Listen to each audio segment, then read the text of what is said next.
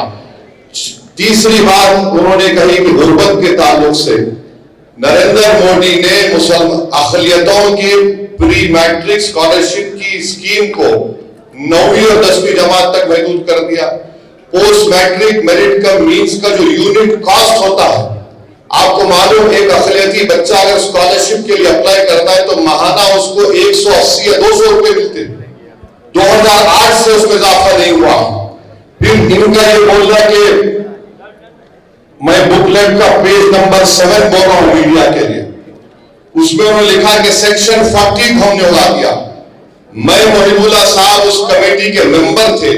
وزارت اقلیتی بہبود نے اپنے جواب میں کمیٹی کو یہ کہا کہ سیکشن 40 کا استعمال 30 سال میں 530 مرتبہ کا قریب ہوا ہے، جس میں سے 8 مرتبہ کوئی کورٹ کو گیا. تو اس سیکشن 40 کا جو ایک تصور کھڑا کیا گیا کہ جہاں پر ہاتھ رکھ دیے وقف ہو جاتی ہے، لکھ کر دیا منسٹری آف مائنورٹی افیئر نے. یہ ان کا دوسرا جھوٹ. تیسرا، اس بکلیٹ کے پیج نمبر 8 پر انہوں نے لکھا کہ خواتین کے بارے میں کہ ہم خواتین کو ممبر بنا رہے ہیں. نریندر مودی جھوٹ بول رہے ہیں، ان کی سرکار جھوٹی ہے. 95 کے ایکٹ میں کم سے کم 2 خواتین کا تقرر تھا، اب انہوں نے صرف 2 کر دیا اور یہ باجا بجا رہے ہیں کہ مسلم خواتین کو ممبر بنا رہے ہیں. نریندر مودی، اگر آپ میں واقعی میں آپ کی حکومت میں، بی جے پی میں مسلم خواتین سے محبت ہے تو میں آپ سے گزارش کروں گا کہ آپ بلخصبانوں کو اپنے گھر میں بلا کر اپنے ہاتھ سے چائے بنا کر پلانے کی ضرورت نہیں. اگر آپ میں مسلم خواتین سے محبت ہے تو گلفشا فاطمہ 5 سال سے جیل میں سڑ رہی ہے تمہارے بنائے ہوئے کالے قانون کی وجہ سے. تو یہ قانون، پھر اس کے بعد یہ کہتی ہے کہ صفحے نمبر 11 پر دلی کے 123 پراپرٹیز کا ذکر کرتے ہیں ان کے بکلیٹ میں. سچر کمیٹی نے کہا کہ 123 پراپرٹیز دلی کے جو ہے اس کی 2008 میں لاگت 7,000 کروڑ روپے سچر کمیٹی نے کہا. اور یہ وقف کی پراپرٹی ہے، اس کو حوالے کرنا چاہیے وقف بورڈ کو. پھر یہ کہتے ہیں کہ ہم نے سچر کمیٹی میں فلاں لکھا ہے. سچر کمیٹی نے لکھا کہ جو قابض ہیں ان کو ہٹانے کے لیے پریمائسز آف ایوکشن ایکٹ کو لاگو کرو. آپ وہ بھی نہیں کرتے. پھر اس کے بعد یہ ایگزامپل دے رہے ہیں کہ یہاں قبضہ ہو گیا. کرناٹکا میں 2، چنئی میں 1، پونا میں 1، لکھنؤ میں 1، احمد آباد میں 1، میرٹھ میں 1، آسام میں 1، کلکتہ میں 1. یعنی 14 لاکھ ایکڑ پراپرٹی جو وقف بورڈ کی ہے. ان لوگوں کو اتنی توفیق ہوئی کہ صرف 9 مثال دے سکتے ہیں آپ، اور ہم آپ کے 11 سال کے کارناموں کی 1000 فہرست رکھ سکتے ہیں جو عوامی دشمن تھے. یہ آپ 11 مثالیں دے رہے ہیں. اور ایک مثال دے رہے ہیں چنئی کے تروچیراپلی کی محب اللہ صاحب بیٹھے. چنئی میں جب ہم گئے تھے وہاں کے گاؤں کے لوگ آ کر کمیٹی کو بولے کہ ہمارا کوئی مسئلہ نہیں ہے، وقف سے مسئلہ ختم ہو چکا. محب اللہ صاحب بولے ہمارے سامنے آئے. اب یہاں پر اس کا ذکر کرتے ہیں. اچھا، پھر ایک گجرات کے ایک مقام کا ذکر کر رہے ہیں. وہ ایک جزیرہ ہے، وہ جزیرے کے اوپر ایک کسی اولیاء اللہ کی مزار ہے، خبر ہے، اور وہاں کے مچھیرے سمندر میں جانے سے پہلے ان کا ایک رواج ہے، وہ ایک بکرا کاٹ کے جاتے تھے. ہوا یہ کہ جب ممبئی میں حملہ ہوا تو اجمل قسم جو پاکستان سے ظالم دہشت گرد آ کر ہندوستانیوں کا خون کیے وہ اس جزیرے پہ رک گئے. تو جب سے جزیرہ بند ہو گیا بولے وہ ہم چھین لیں گے. ارے اس کا وہ دہشت گرد آئے تو اس سے ہم کو کیا کرنا ہے. تو اس کی مثال آپ دے رہے ہیں. پھر آپ جائیے کہ یہ قانون میں نریندر مودی نے کہہ دیا کہ اس قانون میں کیا ہے کہ اب کوئی ہندو زمین نہیں دے سکتا. ابھی چلے کہ ہمارے پنجاب کے سکھ بھائی سنگرور ایک گاؤں ہے جہاں پر ہندو دھرم کے ماننے والوں نے ان کے گاؤں میں کوئی مسجد نہیں تھی تو انہیں زمین دی مسجد بنانے کی. وہیں پر بنگلور میں ایچ ایم باشا نامی ایک شخص نے، سنیے، ایچ ایم باشا نامی شخص نے اپنی زمین دی ایک مندر کی مرمت کے لیے، اور ملک میں کوئی جھگڑا نہیں ہوا، کوئی فساد نہیں ہوا. اب یہ قانون بننے کے بعد بادشاہ مندر کو زمین دے سکتا ہے مگر کوئی ہندو مسجد بنانے کے لیے قبرستان کے لیے زمین نہیں دے سکتا. اس سے ملک کا اتحاد نریندر مودی کمزور کر رہے ہیں. پھر ابھی ذکر آیا کہ ابھی کہا گیا کہ عبدل کے بارے میں نریندر مودی کو ہم بتانا چاہ رہے ہیں کہ عبدل ایک غیرت مند مسلمان ہوتا ہے. عبدل پنچے ضرور بناتا ہے, حلال کی کمائی کماتا ہے, اور عبدل نے اپنا گھر آپ کے دوست کی طرح جس کے زو میں جا کر آپ جانوروں کے سامنے فوٹو لیے وزیر اعظم, جس کے گھر میں شادی ہوئی تو آپ ہاتھ پکڑ پکڑ کر خوش ہو کر چلے. عبدل کسی یتیم خانے پر اپنا گھر نہیں بنایا, آپ کے دوست نے بنایا. اور اس قانون کے ذریعے سیکشن 2 جو بنایا گیا ہے, بوری لوگ کہہ رہے تھے, ہمارے داؤدی بورا لوگ کہہ رہے تھے کہ سیکشن 2 سے ہم کو وقف سے نکال دیا. ان کے پاس فقہ الگ ہے, دائر مطلق کا کانسیپٹ ہے. ان بیچاروں کو آپ نے بلا کر ان کے سامنے ان کی توہین کر دی. میں پارلیمنٹ میں کھڑے ہو کر کہا کہ آپ تو بوریوں کا نام لے رہے تھے اور آپ بنا دیے ٹرسٹ. یعنی نام بوری کا ہوا مگر فائدہ مکیش بھائی کے منہ میں گلاب جامن چلا گیا. اچھا, آغا خانی کو کیوں ڈالے؟ اس لیے ڈالے کیونکہ آغا خانیوں کا ٹرسٹ تھا جس کو اس شخص نے پوری دنیا میں کہیں پر بھی خرید سکتا تھا اور یتیم خانے بنایا. تو آغا خانی کو ڈال کر, آغا خانی سے محبت نہیں ہے, اس کو فائدہ پہنچانا, اور ان کو فائدہ ہو گیا کیونکہ سیکشن 2 پر کوئی اسٹے نہیں ہے. وہ بھائی صاحب بمبئی میں مالک بن چکے ہیں اور عبدل کے مثال دے رہے ہیں. نریندر مودی, عبدل آپ کا ایک اور دوست ہے جس کے پاس پورے ایئرپورٹ ہیں, عبدل کے پاس تو کچھ بھی نہیں ہے. آپ تو کہتے ہیں غریبی ہے, تو عبدل غریب اس لیے ہے کیونکہ بلڈوزر تمہارے. عبدل کے پاس غریبی اس لیے ہے کہ تم اس کی بیٹی کو جیل میں ڈالتے ہو. عبدل غریب اس لیے ہے کہ تم نے انکاؤنٹر کیا. عبدل غریب اس لیے ہے کہ تم نے 2002 میں گجرات کیا. عبدل غریب اس لیے ہے کیونکہ ممبئی میں وہاں پر انسانیت کا قتل عام ہوا, ہاشم پورا ہوا, مہدی ہوا, 2020 کا ممبئی ہوا. اسی لیے عبدل غریب ہے. آپ نے کیا کیا عبدل کے لیے؟ آپ صرف ڈرامہ کمپنی, بلکہ ہندوستان کے سب سے بڑے بین الاقوامی اگر کوئی پکچر بنائی جائے گی تو اس میں ایکٹنگ کے لیے مودی جی کو لینا چاہیے. اور پھر آپ بار بار آپ نے یہ کہہ دیا اس بکلیٹ میں, پیمفلیٹ میں, جھوٹ کا پرندہ ہے. یہ پیمفلیٹ بول رہے ہیں نا مسلمانوں کے لیے. اچھا, کیا کہہ رہے ہیں کہ آپ نے کیوں نمائندگی دی ان سب لوگوں کو وقف بورڈ میں؟ تو بولتے ہیں کہ جو چھوٹے چھوٹے طبقے ان کو سب کو ملنا چاہیے. آپ بتاؤ آئی بی میں کتنے مسلمان ہیں؟ ایک محترمہ خالی آئی بی میں, ایک صاحب کو ان کو نکال دیا گیا. تو آئی بی میں رکھو نا. اب ہونے میں دیکھو اویسی دیش کی سیکورٹی کے بارے میں سیاست کر رہا ہے. تم میری منزل کے نام پہ سیاست کرو گے, تم میری ایمان پہ حملہ کرو گے, تم میری ہر چیز پہ حملہ کرو گے, تو میں سوال نہیں کروں گا اپنے وزیر اعظم سے.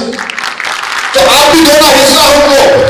تو میرے عزیز دوستوں اور بزرگوں, یہ 5 سال کا رزوم, یہ 5 سال کا رزوم ہم وزیر اعظم سے پوچھنا چاہتے. یہ 5 سال کا رزوم صرف اسلام قبول کرنے والوں کے لیے نہیں ہے. کل اگر آپ بھی وقت کرنے جائیں گے تو بولیں گے آپ پریکٹسنگ ہے یا نہیں. یہ غلط فہمی مسلمانوں میں نہیں, جو اسلام قبول کیا اس کو پریکٹس نہیں. جو پیدائشی مسلمان ہے اس سے بھی پوچھا جائے گا جناب آپ پریکٹسنگ ہیں, کیا کریں گے آپ؟ ہم بھارت کے وزیر اعظم سے پوچھتے کہ ماشاءاللہ آپ اپنے مذہب کے مطابق, اپنے دھرم کے مطابق ہر مندر میں جاتے ہیں, مگر کیا کوئی آپ سے پوچھتا ہے کہ آپ پریکٹسنگ ہیں؟ تو پھر مجھ سے کس بنیاد پر پریکٹسنگ پوچھا جا رہا, بتائیے آپ کس بنیاد پر مجھ سے پوچھا جا رہا ہے؟ کسی سے پوچھا نہیں جائے گا, ہم سے پوچھا جائے گا یہ کنورٹ ہو یا نہ ہو. اس میں اس میں کانٹروورس لکھا گیا, اگر اس میں کوئی کوئی غلطی رہے گی تو آپ وہ بھی نکال دیں گے. تو جتنا یہ قانون بنایا گیا ہے یہ صرف وقف کی جائیدادوں کو برباد کرنے کے لیے. اور اتر پردیش کوشامبی میں میڈیا نے رپورٹ کیا کہ 58 ایکڑ وقف کی جائیداد گورنمنٹ پراپرٹی کے نام پر رجسٹر کر لی گئی, گورنمنٹ پراپرٹی کے نام پر رجسٹر کر لی گئی. تو میرے عزیز دوستوں اور بزرگوں, میری عزتدار ماں اور بہنوں, آل انڈیا مسلم پرسنل لا بورڈ کا یہ جو پروگرام ہے, آپ سے ہم گزارش کرتے ہیں کہ پورے ملک میں آپ اس کا ساتھ دیجئے. اور یہ جو ابو لہب، ابو جہل اور ہمارے جتنے یہ جوکر ہیں، اب اس قانون میں کہہ دیا گیا کہ آپ اورلی کسی کو متولی نہیں بنا سکتے. یہ جو لوگ مودی کی تعریف کر رہے ہیں، میں ذمہ داری کے ساتھ کہہ رہا ہوں، حضرت سلیم چشتی رحمۃ اللہ علیہ کی درگاہ میں کسی ایک شخص کو وہاں کا مرشد بنایا گیا. اگر وہ اردو میں مرشد بولو تو غلط معنی نکلتے، تو ان کو جب بنایا گیا تو مجھے بھی انویٹیشن بھیجا دی کہ نہیں معلوم کیوں بھیجائے مجھے. تو کیا ہوا دیکھیں، اگر وہ قانون پاس ہونے سے پہلے بناتے، محب اللہ صاحب آپ بھی گئے تھے شاید دعوت میں ان کے پاس، ان کی جو بن گئے گدی نشین جو بن گئے انہوں. خیر وہ الگ بات ہے کہ صوفی اور کوفی کون ہے. مجھے صوفیزم کے بارے میں جنید بغدادی نے کہا وہی صوفی ہو سکتا ہے جو دنیا میں مر گیا اور اللہ کے لیے زندہ. یہ لوگ کیا کر رہے ہیں، یہ مودی کے لیے زندہ ہے کہ ان کے پپا ہیں وہ. تو وہاں پر یہ اب انہوں نے اپنے بیٹے کو ان جانشین بنا دیا، تو قانون اب بن کے بنا کے دکھاؤ، آپ نہیں بنا سکتے. تو یہ لوگ ایک تماشا کر رہے ہیں، اور جتنے ٹی وی چینل پر ان تمام جوکروں کو لا کے بٹھا رہے ہیں، یہ تمام کے تمام ایک سیکشن ان کو بتا دو جو وقف بورڈ کی 70% زمین پر قابض ہے، اس کو حاصل کر لیا جائے گا. بتاؤ ہم کو، آپ کوئی نہیں بتا سکتے. قانون اس لیے بنایا گیا تاکہ آر ایس ایس کے 100 سال کے جشن جو منایا جا رہا ہے، یہ آر ایس ایس کو تحفہ دینے کے لیے اور اس ملک کے سیکولرزم کو، اس ملک کی آئین کو کمزور کرنے کے لیے، اس ملک کی تہذیبوں کو ختم کرنے کے اور مسلمانوں کے ایمان پر، ان کی مذہبی عبادت گاہوں پر نشانہ بنانے کے لیے. اور میں کل جواد صاحب کو فون کر کے بتایا ہوں کہ سیکشن 3D پارلیمنٹ نے اس میں کوئی باقی نہیں کیا. میں نے کہا کہ ASI کے پورے پروٹیکٹڈ مانیومنٹ چلے جائیں گے. دلی کے 180 ASI کے مانیومنٹ سے وقف کی جائیداد نہیں رہیں گے، وہ نکل گئے ہمارے ہاتھ سے. ایویکٹیو پراپرٹی ایکٹ ہمارے ہاتھ سے نکل گئی، جو پنجاب ہریانہ میں ہزاروں ایکڑ زمینیں سب ہمارے ہاتھ سے نکل گئی. تو یہ لڑائی لڑنا ہے تاکہ جب مورخ کی تاریخ لکھے گا آج سے 100 سال کے بعد، تو وہ لکھے گا کہ ہاں 2025 میں ایسے مرد مجاہد اور ایسی ہماری بہنیں کھڑی ہوئی تھی جنہوں نے جس جگہ کا مالک اللہ ہے اس کی حفاظت کے لیے جو جدوجہد کی، اور انہیں اس کو اللہ ہم کو کامیاب کرے گا. پیچھے ہٹنے کا سوال نہیں ہے. جب تک قانون واپس نہیں لیا جاتا ہم لڑتے رہیں گے. ہم عدالت میں بھی قانونی کارروائی چل رہی ہے، مگر جو سیکشن پر سٹے نہیں ہوا ہے، ہم تو پراپرٹی روز اس کو کھو رہے ہیں. میں شکر گزار ہوں صدر محترم کا، ہم نے تو الحمدللہ حیدرآباد میں کامیاب احتجاج کیا. ہم امید کرتے ہیں کہ دیش کے کونے کونے میں ہزاروں نہیں بلکہ لاکھوں کی تعداد پہ ہندو، مسلمان، سکھ، عیسائی سب آئیں گے. یہ آئین کو بچانا ہے، بھارت کی طاقت، اس کی خوبصورتی بھائی چارگی ہے، اس کو بچانا ہے. آئیے ہم سب مل کر اس کا